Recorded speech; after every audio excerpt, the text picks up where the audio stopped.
ప్రజాపాలన ప్రభుత్వ కార్యక్రమాలు సంక్షేమ కార్యక్రమాలు గ్రామీణ ప్రాంతంలో ఏ విధంగా ప్రజలకు అందుతా ఉన్నాయి. అదేవిధంగా గ్రామీణ ప్రాంతాల్లో ఇంకా వాళ్ళకు అవసరమైనటువంటి అంశాలు సమస్యలు ఏ విధంగా పరిష్కరించాలనే కార్యాచరణతోటి హుస్నాబాద్ నియోజకవర్గంలో ఉన్న 173 గ్రామాల్లో పల్లెపల్లెకు ప్రజాపాలన పల్లెపల్లెకు పొన్నమన్న కార్యక్రమం పేరు మీద నేను 19వ తేదీ నుంచి పర్యటన ప్రారంభం చేసిన. ఇది 4వ మండలం. ఈ విధంగా ప్రతిరోజు ఒక మండలంలో 5-6 గ్రామాలు తిరుగుతూ అక్కడ అందరితోటి సమావేశం ఏర్పాటు చేసుకొని అక్కడ ప్రజా సమస్యలను ముఖ్యంగా ఆ ప్రజలకు సంబంధించినటువంటి ప్రస్తుత వాతావరణ పరిస్థితుల్లో జలసిరి కార్యక్రమం ఏ విధంగా ఉంది, ఆయిల్ ఫామ్ ఏ విధంగా ఈ ప్రాంతంలో ఆరుతడి పంటలు వేసుకోవాలి, దాంతోపాటు ఆరోగ్యం సంబంధించి విద్యకు సంబంధించి అంగన్వాడీకి సంబంధించితో పాటుగా సోలార్ ప్యానెల్స్ ఏర్పాటు చేసుకోవడంతో పాటుగా ఇందిరమ్మ ఇండ్ల నిర్మాణము, పెన్షన్స్, కొత్త పెన్షన్స్ తదితర అనేక అంశాలకు సంబంధించి మరి ప్రజలకు అవగాహన కల్పించే విధంగా కార్యాచరణ తీసుకోవడం, వారందరినీ కూడా భాగస్వాములు చేసి వాళ్ళ సమస్యలను ఓపికగా వింటూ వాటిని అధికారులతో చర్చించి పరిష్కరించే రీతి లోపల కార్యాచరణ కొనసాగిస్తాను.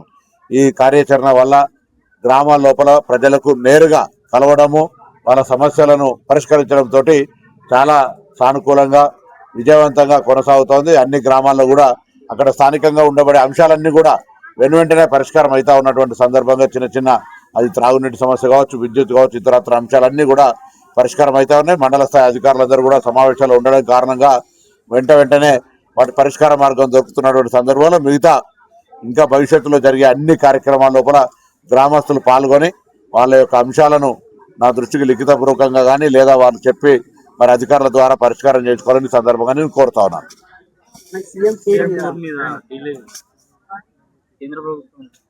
తెలంగాణ ప్రభుత్వం తరఫున గౌరవ ముఖ్యమంత్రి గారు కేంద్రం తీసుకున్నటువంటి వికసిత్ భారత్ కు సంబంధించి తెలంగాణ రేజింగ్ 2047 అన్ని రాష్ట్రాల అభివృద్ధి అయితేనే దేశం కూడా అభివృద్ధి అవుతుంది, ప్రధానమంత్రి లక్ష్యాలు నెరవేరుతాయనే ఉద్దేశం కొద్దీ మేము భారతీయ జనతా పార్టీ అధికారంలో కాకున్నప్పటికీ, కాంగ్రెస్ పార్టీ ప్రభుత్వం ఉన్నప్పటికీ దేశ అభివృద్ధిలో తెలంగాణ భాగస్వామ్యం ఉండాలని మేము తెలంగాణ రేజింగ్ పేరు మీద ప్రధానమంత్రి ఆలోచన వికసిత్ భారత్ కు మద్దతుగా మేము అనేక కార్యక్రమాలు చేస్తూ ఉన్నాం.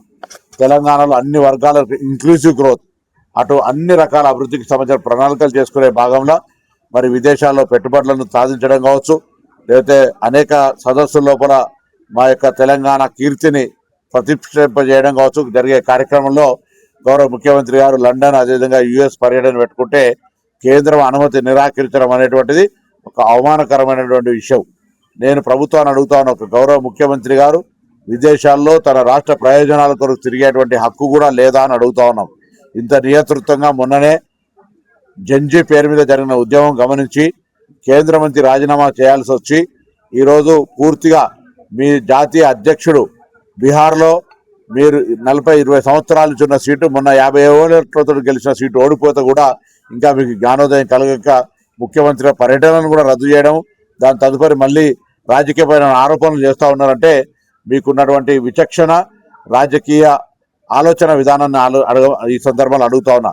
తెలంగాణ భారతీయ జనతా పార్టీ నాయకత్వాన్ని మళ్ళీ ప్రశ్నిస్తా ఉన్నాం.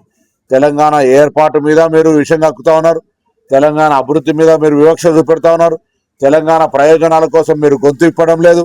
ఎంతసేపు మీలో ఐక్యత కొరకు ప్రయత్నం చేస్తుంది కేంద్ర పార్టీ కానీ, తెలంగాణ అభివృద్ధికి సంబంధించి కేంద్ర పార్టీ కానీ కేంద్ర ప్రభుత్వం కానీ మీరు వాళ్ళకి చెప్పడం కానీ వాళ్ళు మీకు చెప్పడం కానీ జరుగుతలేదు. ఇటీవల పత్రికల్లో అనేక సందర్భాలు గమనిస్తే నాయకత్వంలో ఐక్యత ద్వారా తెలంగాణ అధికారంలో సాధించుకోవాలి, ఏదో ఉన్న ప్రభుత్వానికి ఏం సహకరించకుండా ప్రజల్లో ఏదో వ్యతిరేకత తేవాలనే ప్రయత్నాన్ని దయచేసి తెలంగాణ ప్రజలు గమనించండి. మేము చిత్తశుద్ధితోటి గత ప్రభుత్వంలా కాకుండా కేంద్ర ప్రభుత్వంతో కలిసి ఉండి అన్ని సమస్యలు వాళ్ళ దృష్టికి తీసుకొని పరిష్కారం చేసుకోవాలని అనుకుంటా ఉన్నాం. కానీ కేంద్రమే మోకాలు అడ్డుతూ మా మెట్రో రైలు కావచ్చు, ఔటర్ రింగ్ రోడ్ కావచ్చు, లేకపోతే ఇంటర్నల్ రేడియల్ రింగ్ రోడ్స్ కావచ్చు, ఇతర ప్రాజెక్టులన్నింటికీ అడ్డుకట్ట వేస్తూ జాప్యం చేస్తూ ఈరోజు తెలంగాణ అభివృద్ధికి సంబంధించి పక్క రాష్ట్రానికి ఇచ్చే నిధుల మాదిరిగా అనేక ఆర్థిక సహకారం అందించేటువంటి అవకాశం ఇవ్వట్లేదు. దానికి తోడు ఇక్కడ చిన్న అంశాల మీద రేషన్ కార్డులో ఫోటో పెట్టమని బాత్రూంలో ఫోటోలు పెట్టి అడుగుతా ఉన్నారు. మేము రాష్ట్రం నుంచి ఇస్తున్న పన్నుల్లో మాకు వాపసు వస్తుంది ఎంత, ఆ సగటు రేటు వేరే దక్షిణ రాష్ట్రాలకు ఉత్తర రాష్ట్రాలకు తేడా ఎంత ఉందో మరి దేశ ప్రజలందరికీ తెలుసు. అందుకే మళ్ళీ కోరుతా ఉన్నాం, మేము తెలంగాణ అందరికంటే ముందుండాలి, అగ్రభాగాన్ని ఉండాలి, చిన్న రాష్ట్రం అయినప్పటికీ అందరం కూడా కలిసి ఈ రాష్ట్రాన్ని అభివృద్ధి దిశలో తీసుకుపోవాలనే ప్రయత్నంలో మరి కేంద్రం సహాయ నిరాకరణ చేస్తూ ఉంది. ఇది ప్రజాస్వామ్యంలో ఫెడరల్ సిస్టంలో చాలా పొరపాటు.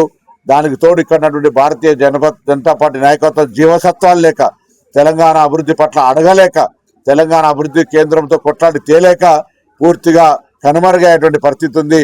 బీజేపీ ఆఫీసు తాళాలు వేసుకునేటువంటి పరిస్థితులలో ఇప్పటికైనా కనీసం మార్పు తెచ్చుకొని మీరు ఐక్యంగా ఉంటారా ఉండరా మీ ఇష్టం, కానీ తెలంగాణ ప్రయోజనాల కొరకు, తెలంగాణ ప్రజల అభివృద్ధికి కేంద్రం నుంచి కొట్లాడి నిధులు తీసుకొచ్చే ప్రయత్నంలో ముందుండాలని సందర్భంగా బీజేపీ నాయకత్వాన్ని కోరుతా ఉన్నాను.